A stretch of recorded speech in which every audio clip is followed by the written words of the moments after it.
Welcome back. So today I'm going to be showing you finally how to make hibiscus tea. I've been talking about it and I want some. So that's the first thing we're going to be doing today. We are going to be tackling that large mountain of clothes. You know the one I'm talking about. You probably have a really large mountain of clothes either in your bedroom, in a laundry room, or something like that.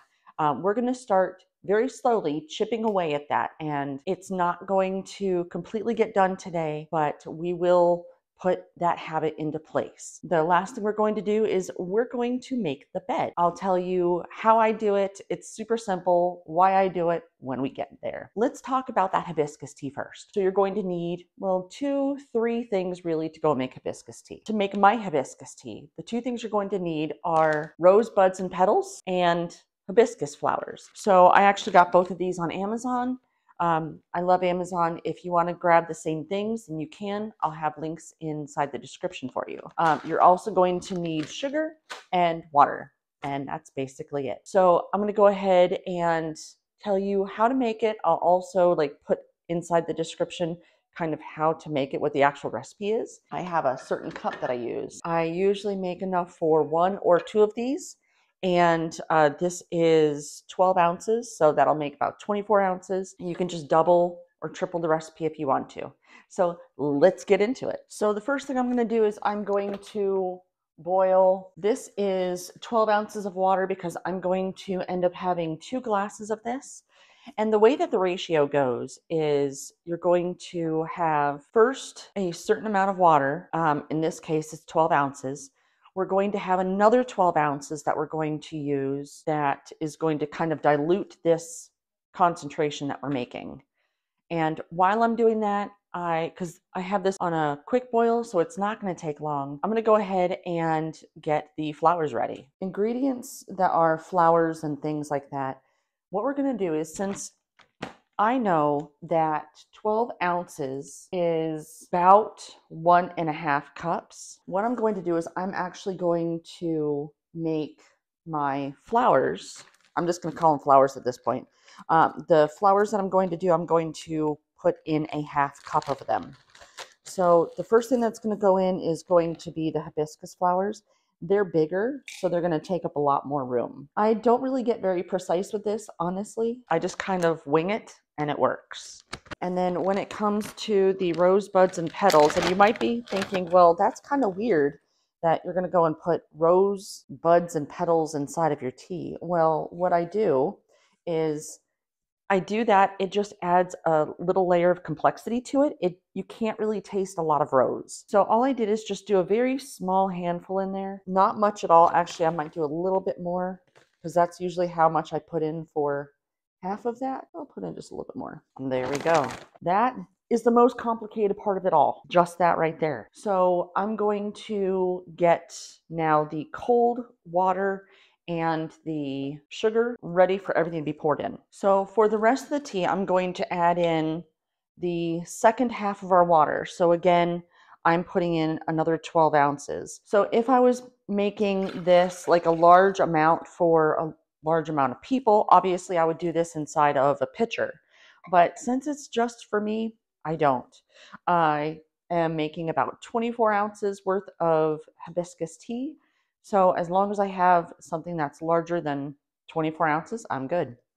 So at this point, I will go and put in sugar. And with sugar, you're going to want to do it to taste. Now, let's talk about what hibiscus tea tastes like. Okay, so I know it looks like I just put in a lot. This is literally what I do. I just put it in, and once it's done, I taste it to see if it's enough sugar or not. So what does hibiscus tea taste like? You'd think that it would taste a lot like flowers, but it doesn't. It actually tastes more, it's like a citrusy flavor. And it's a deep red. At this point, I'm going to go ahead and stir that. So I have stirred the sugar into the water. Once the flowers are done, we're going to be putting that in there as well. So why do I like hibiscus tea? Well, there's just something about it that just makes me happy. Every time I drink it, I feel a little bit more energized. I'm not saying that's what it does for you, but I don't know. It makes me happy. I can't really explain it, but I know that when other people drink it, it makes them happy too. It lifts my mood, so to say. It's not difficult to make. It's very quick and it tastes good, at least to me. Now, I have had hibiscus tea, just straight hibiscus tea, warm, but I found that I really like it cold. And so that's what I do. Now, inside of my plastic cup, I am going to go and throw some ice in there. It is plastic, so it's not like it's going to crack or anything. Once the 15 minutes are up, then we will go ahead and I'll show you what our next step is. When I talked about doing a load of laundry, we're going to be doing 1 load a day. And the reason why we're going to do 1 load a day is because we're going to be chipping away at that mountain of clothes. So what's really important is that 1 load of laundry, you don't want to put too much in. You want to put in only the amount that you know that you're going to be able to take from the washer to the dryer, take it out, fold it, and put it away. Because let's face it, if you have a pile of laundry, you probably also have a pile of clean clothes that are either folded or they're not folded and they need to be put up. Now, I'm going to be honest. I am just as guilty. Clean in the dryer. So these are actually my daughters. So I'm going to be folding these and taking them up to her room. This is 1 load that I'm going to take from the washer to the dryer, to folding, taking it upstairs and putting it away. So that's what I'm going to do now. Our flowers, our hibiscus is done. So here's what we're going to do. So I have the cup inside of the sink because it can get a little bit messy. And honestly, I don't want for the kitchen counters to be stained. So what I'll do is I will actually get a sifter. I'm just going to put it right there on the cup. This is what it's going to look like once you're done with it. Looks kind of crazy. And I will usually take one of these plastic spatulas and I'm just going to pour this right into the cup. I do want the flowers to go into the sifter because I'm actually going to go and take the spatula and also mash these down. That way you get all of that hibiscus flavor. Now you'll notice that I put the pot inside of the sink and I didn't put it directly in the dishwasher. And the reason for that is because I'm going to take the sifter with the flowers. I'm just going to put it right there on the pot because I need for the flowers to cool down before I throw them away. All I did is I'm taking the same spatula and I'm just going to go ahead and mix it. So this is pretty warm, but your sugar has already been dissolved in there with the water, but we just kind of want to go and mix it around. Just that way you have the water diluting the mixture we just made. I'm going to get some ice inside my cup and let's have some tea. So at this point, you can taste your tea warm just to see if it's sweet enough and make adjustments from there. But this is my tea. So again, I have 2. I made enough for 2 of these because I know I'm probably gonna drink 2 today. And that's my tea. So I'm going to get the clothes folded and I'll bring them upstairs. So one of the things we're going to do here in the morning is we are going to make the bed. Now, I don't like to have things very complicated at all. So this is how fast we're going to do it. So I do have a duvet with a duvet cover on there. Sometimes I'll switch that out for a comforter. I have a fitted sheet and I have a top sheet. So the way that my bed is set up is that each side has its own fitted sheet. Then there's a top sheet that goes over the whole bed and then the duvet. So it makes it really simple, not even a minute. So let's go. So literally all I'm going to do is I take my body pillow and that's going to be behind the other 2 pillows. And this is something that I'll do once the bed is empty. You might want to wait before you try to make the bed with someone else in it. Literally all I'm going to do, shove everything under. I know it's not like the best. This isn't like a hotel. That's kind of the way I work things because I don't want things to be complicated. But at the same time, it's kind of nice to have your bed made when you get in it. Literally, that's what I'll do. So that's going to be part of your morning routine. So I'm completely done with the clothes that I had put inside the washer and then put in the dryer. And now I'm folding them. Now, this is something that you can easily do at night if you're going to go and watch TV. I decided, you know what? It's nice and quiet up here. I wanted to talk to you anyway, so that's why I'm folding them up here. So in the first video, a couple days ago, I had said that the house didn't get dirty in a day, it's not going to get clean in a day. And that is absolutely true. But the same thing goes for your clothes. You didn't have a mountain of clothes just spring up overnight either. And it's not going to get done in a day. What you're going to find is that that's basically going to be the philosophy that we're going to take.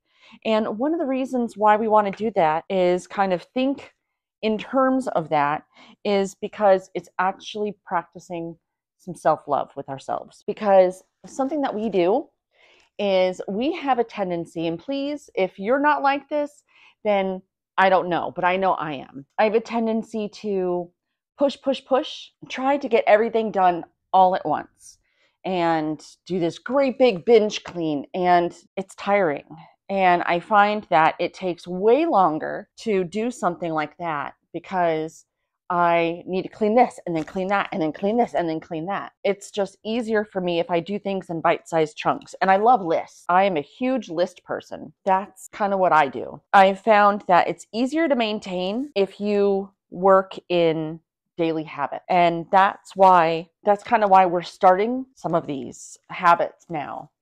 We're actually building morning routines and evening routines. We'll also be doing some daily things as well. And eventually, I'd say it's going to take maybe a month. It might be 2 months. Your entire house is going to be decluttered. Yeah, decluttered. And then at that point, then we're going to start deep cleaning. And again, it's not going to feel overwhelming. It's not going to be where you're going to throw away all your things. I know that I struggled in my house because it was like I was doing everything. No one was helping. When I did it the first time, and the second time actually, I was working full time. I'd come home, I would make dinner, I would try to pick up.